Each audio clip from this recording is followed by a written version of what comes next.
karena kebentur sama regulasi. Gara-gara regulasi. Gara-gara itu tadi, nah akhirnya kita kan ya mikir lah. Ya, assalamualaikum teman-teman. Hari ini gue ke tempatnya Mas Imam di Sportisi. Iya. Ada beberapa hal yang gue mau tanyain terkait mapping, Mas. Ya. Ini saya biar nyambung dengan apa namanya yang sudah saya bahas dengan mekanik-mekanik sebelumnya, bahwa ada ECU yang memang peruntukannya buat balap, ada ECU standar yang ternyata ketika dimodifikasi dia juga bisa buat balap, Mas. Iya, dia istilahnya itu di remap. Di remap. Nah, ya itu lah, makanya saya kesini nih, Mas. Saya mau nanya langsung sama Mas Imam. Beliau adalah yang bertanggung jawab untuk ngurusin dyno di Sportisi, benar, Mas? Iya, iya benar. Sama ada bengkelnya juga sih di sini. Iya, bengkelnya juga. Tapi rata-rata moge ya, Mas? Iya, kebanyakan sport campur sih, Matic juga, X-Max, apa ya, macam-macam lah. Kita nggak spesialis campur. Iya, tapi sih kalau kelihatan dari kamera itu, motornya motor-motor gede semua sih. Kebanyakan. Meskipun untuk yang motor harian yang katakanlah yang memang sering warawiri kelihatan juga banyak juga di servis ya, sini, Mas. ada juga 1-2, tapi ya kebanyakan emang 2,5 ke atas kebanyakan ini yang kesini. Gitu. Oke. Nah, di sini di Sportisi sendiri, Mas, ini memang hanya sebatas untuk mendyno, apa sekalian juga untuk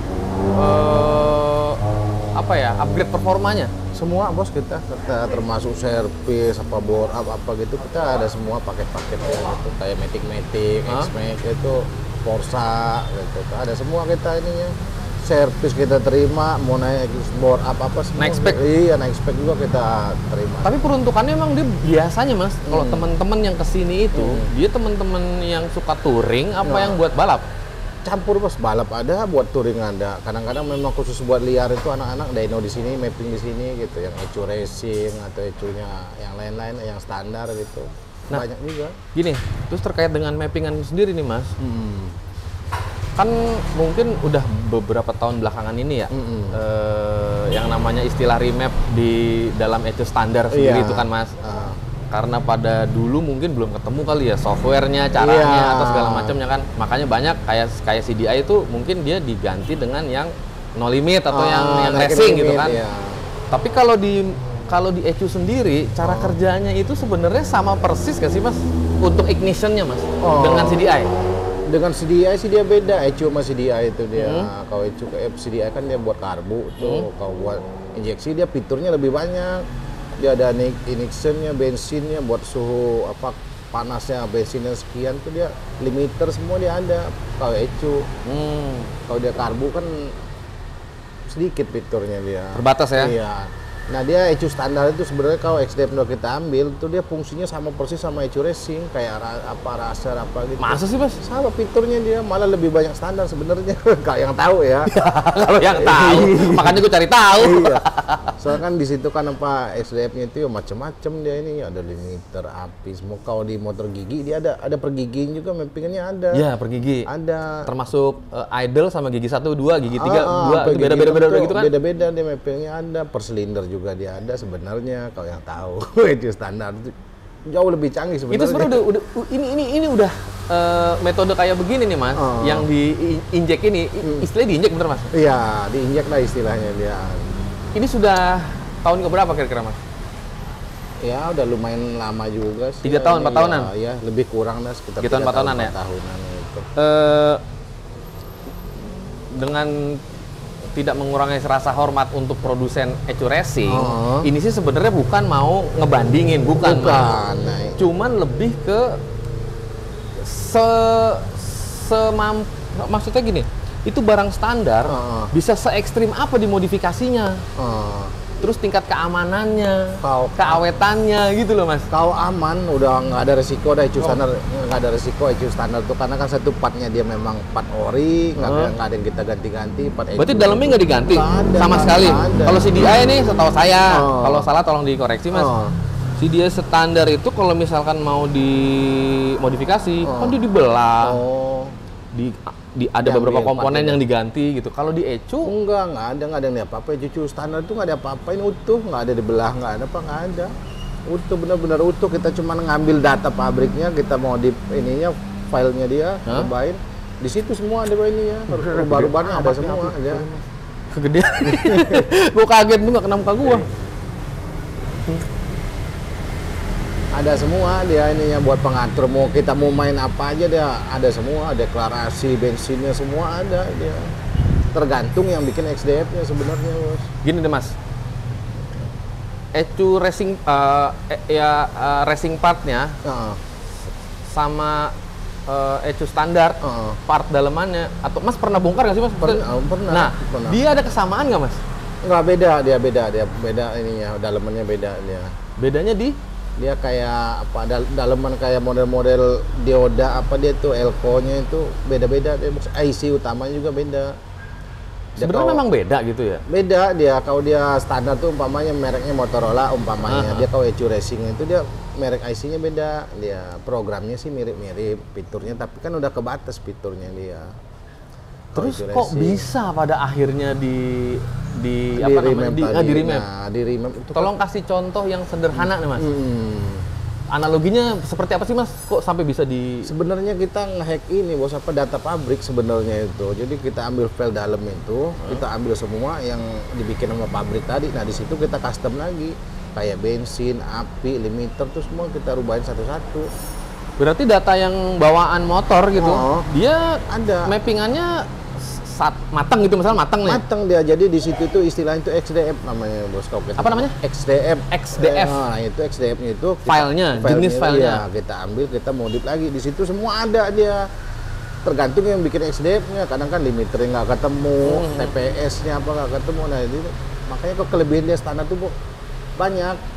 Satu, awet. Kedua, komponen dia buat tahunnya itu nggak bakal berubah gitu. Karena kan udah dihitung pabrik, ini kekuatannya jauh.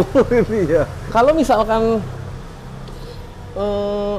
kadang nih, kalau CDI nih, karena pengetahuan saya cuma sebatas sampai di situ doang Mas. Iya. Makanya saya ketemu sama Mas Dimang tuh gue supaya nambah wawasan aja sih Mas. Secara penggunaan, misalnya kalau CDI A katakanlah ya, dikawinkan atau dipasangkan dengan kuil racing B gitu. Itu kadang ada cocoknya, ada nggak cocoknya Mas. Sebenarnya sih kalau di ECU bagaimana Mas? Kalau di ECU tuh netral sih sebenarnya Bos. Di ECU CDI kalau coil ya sebenarnya itu fungsinya sama dia. Yang penting ini tipenya ini dia kayak kabel 2 atau sama kabel 1 kan beda dia CDI apa coilnya tadi. Kalau injeksi emang kebanyakan kita pakai coil standar semua Bos. Malah kuilnya standar. Kuil standar kayak kita pakai racing itu termasuk nggak pernah ganti. Karena rewel injeksi kalau diganti-ganti pakai apa coil racing itu. Kadang voltasenya itu dia nggak ketemu tadi sama ECU-nya. Nah, kadang si ECU-nya suka error atau dia coilnya tuh kadang kena. Makanya kita di sini kalau injeksi mas standar semua coilnya udah. Berarti lebih baik ketika ECU-nya di remap, coilnya dibiarkan standar. Standar aja Bos, nggak usah diapa-apain. Semua kan fiturnya udah ada. Kita mau gedein api, nggak perlu ganti coil. Kalau keluaran dari voltase di coil Mas, itu dia sampai berapa kilo sih Mas? Sampai berapa ribu volt? Dia volt kiloton dia itu Bos, ininya dia hitungnya itu. Dia itu apa? Umpamanya 0,4 volt dia. Nah itu kan bisa dinaikin dia. Cuman jarang kita naikin. Kalau dinaikin biasanya coilnya panas. Kalau buat touring nggak aman. Jadi fitur standar tuh memang banyak, komplit banget tuh dia. Tapi kita ambil yang kira-kira nggak beresiko aja. Sebenarnya intinya itu kan kita main ECU standar tuh karena kebentuk regulasi Bos. Kalau liaran itu kan regulasinya ada dia. Jadi standar porting itu ECU standar, terus injektor harus standar. Pokoknya motor standar boleh diporting sama cam doang. Kayak Matic, Aerox itu. Nah itu sebenarnya kita ini arah-arahnya kita main ECU standar itu. Karena kebentur sama regulasi. Gara-gara regulasi. Gara-gara itu tadi, nah akhirnya kita kan ya mikir lah, oh ini harus. Akhirnya berinovasi, bikinlah itu. Awalnya bukan kita maksudnya apa nggak mau pakai ECU racing atau bukan, memang regulasinya harus standar. Harus ECU standar, nggak boleh diganti gitu. Nah ini gimana caranya biar ini bisa. Gitu. Kalau misalkan sudah dirubah nih, terus ya namanya elektronik gitu Mas. Datanya error gitu. Apa yang mesti dilakukan? Bisa sih di refresh ulang itu dia. Di refresh? Harusnya sih nggak ada, dia nggak jarang error dia. Selagi nggak kecemplung air kali Mas. Pokoknya kalau udah masuk data itu selagi nggak ada kabel konslet apa sih harusnya mah nggak aman-aman ada aja. Kendala, kecuali kabel coilnya dikonsletin apa ya mungkin ya. Terus gini Mas, tingkat kesamaannya dengan Echo Racing, si Echo standar ini setelah di remap, apakah dia bisa bekerja sama persis ketika kayak Echo Racing gitu Mas? Nah itu tadi bos, balik lagi yang ngerjain tadi, harusnya mah ya bisa sama ini, bisa lebih malah bos harusnya.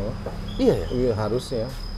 Bisa lebih, dia harus tergantung yang makainya aja nih, yang ngerjain bisa. Dia pahamnya sampai mana gitu.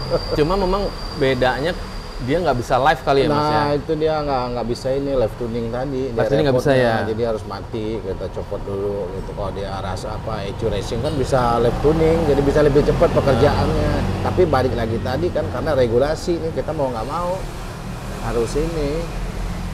Terus untuk keawetan, apa ya awet Om? Apa? Itu data di situ ketika sudah masuk dia nggak ini ya Om, nggak ngeriset apa? nggak maksudnya nggak ada bos, kalau jadi balik lagi gitu. nggak ada cerita itu mah, nggak bakal bisa balik itu. Udah dimasukin gitu ya udah, jadi kalau dimasukin itu ya udah begitu jadinya. Nggak, kecuali ada perubahan speknya, dia harus ngikut ngimbangin lagi. Kalau mau berubah dipakai normal sih nggak ada. Nggak ada ya? Nggak ada. Terus gini Mas, untuk pengerjaan berarti Mas Imam sendiri ya? Iya, buat yang ngerjain dyno-nya apa semuanya kita kerjain. Nah, iya ini kan ada mesin dyno nih Mas. Iya, kita dyno, nanti kan kita lihat dulu bos dasarnya nih dari pulinya udah mendukung belum nih buat. Oh ini bicara matic ya? Iya, kalau buat matic nih kita lihat dulu pulinya udah ngedukung belum nih, kalau buat dibuka-bukain limitnya sampai tinggi sampai 13.000 umpamanya itu ya. Kalau kira-kira belum ngedukung pulinya, kita benerin pulinya dulu, kiriannya dulu setel gitu. Nah, terus untuk jenis Echo standar apa yang bisa di remap? Apa semua motor bisa di remap? Nggak semua sih nah, bos, itu nggak apa semua. namanya? Ya terutama yang banyak bisa itu Keihin. Keihin? Iya. Keihin tuh udah termasuk udah banyak lah, kalau Keihin udah bisa semua. Keihin dipakai motor apa Mas biasanya? Di Honda kebanyakan dia bos. Oh, Di Honda ya? Dia kebanyakan dia. Kalau kayak X-Max, N-Max lama Ya, Yamaha, itu keluarga Yamaha gitu? Nggak bisa dia. N-Max lama itu nggak bisa, sama X-Max itu nggak bisa dia. Nggak bisa di remap? Nggak bisa dia. Yang bisa itu kayak Aerox, Lexi, New N-Max tuh bisa tuh dia. Jadi nggak semua bos, kayak Vario, ya Vario PCX, Pak bisa. Vario dia sindengan dia, ecunya dia. Nah ini kan ada contohnya nih Mas. Ini apa nih Mas? Nah ini ecu Aerox nih. Nah, kalau Ini ini mah ya yang jenis-jenis begini ini mah bisa ini. Saya pernah lihat tuh Mas, ketika dia mau nginjek, jadi seperti ada jarum gitu yang ditancap dulu ya, di gitu. belakang sini biasanya nih. Tapi Itu biasanya sih di kita, kalau metodenya Mas Imam diapain Mas? ya kita dari pin sini bos biasanya. Dari pin sini. Colok aja gitu iya, berarti? colok, emang udah kita bikinin soketnya nih dari standarnya ini. Jadi udah nanti kita connect ke software udah masuk data. Gitu. Narik, Enggak, Copy lagi gitu kita bisa? langsung isi kita. Kan kita udah ada yang tadi dimasukin awal tadi atau base map pabriknya kan udah punya gitu. kalau perubahannya nih Mas dari misal settingan apa namanya? Dari settingan awal bawaannya Echo standarnya Iya. sampai dengan dirubah itu jauh persentasenya Mas. Kalau dari persentase gitu? Jauh bos, perubahannya jauh dia. Dia apalagi tergantung spek, kalau dia udah bore up tuh udah maunya plus semua settingan dia. Berapa persen kira-kira kalau naiknya Mas? Misalkan tingkat keborosannya nih. Tingkat keborosannya sih kebutuhan bahan bakar. tergantung kebutuhan mesin tuh bos. Kalau dia camnya dia mintanya banyak ya bisa lebih banyak. Balik lagi ke situ ya Om. Kita udah apa? Nggak mikirin borosnya tadi bos. Yang penting ini mesin kebutuhan dia tercukupin gitu dong. Nggak mikirin harus 1 banding sekian, enggak. Kita udah nggak ke situ. Jadi kan kita buat. Jadi benar-benar emang kebutuhan mesin ya. Dilihat lagi data dari situ ya. Kayaknya kalau buat balap, tapi kalau buat harian kan beda lagi ininya, spek-speknya gitu. Mas Imam itu bisa dihubungi lewat telepon. Karena beliau ini nggak aktif di sosmed. Enggak. Teleponnya ada di link deskripsi. Terus untuk harga nge-remap udah include harga Iya, Dyno belum? Dyno. Udah include. Dyno. Buat harganya langsung tanya aja ke Mas Imam. Sama ini lokasinya di Jalan Tenggiri, Rawamangun. ya. Sampingnya terminal Rawamangun. Kalau dari arah Rion ya, dari arah apa namanya? Dari arah Pemuda ya. Banyak kiri. sih anak Vespa, banyak juga Dyno di Sini? sini. Dyno Vespa layur terutamanya layur tuh. Oh, Pada kesini Mas semua. Manto. Iya, dia udah pasti kesini semua nih Dyno nya. Iya. Buat anak-anak balap tuh malam tuh banyak juga. Aku rasa cukup segini dulu Om. Iya. Nanti kalau misalkan Om ada risetan baru, saya boleh mampir lagi. Boleh, siap aman. Makasih ya Mas. Oke, siap. Mudah-mudahan sukses ya Mas. Amin. Assalamualaikum.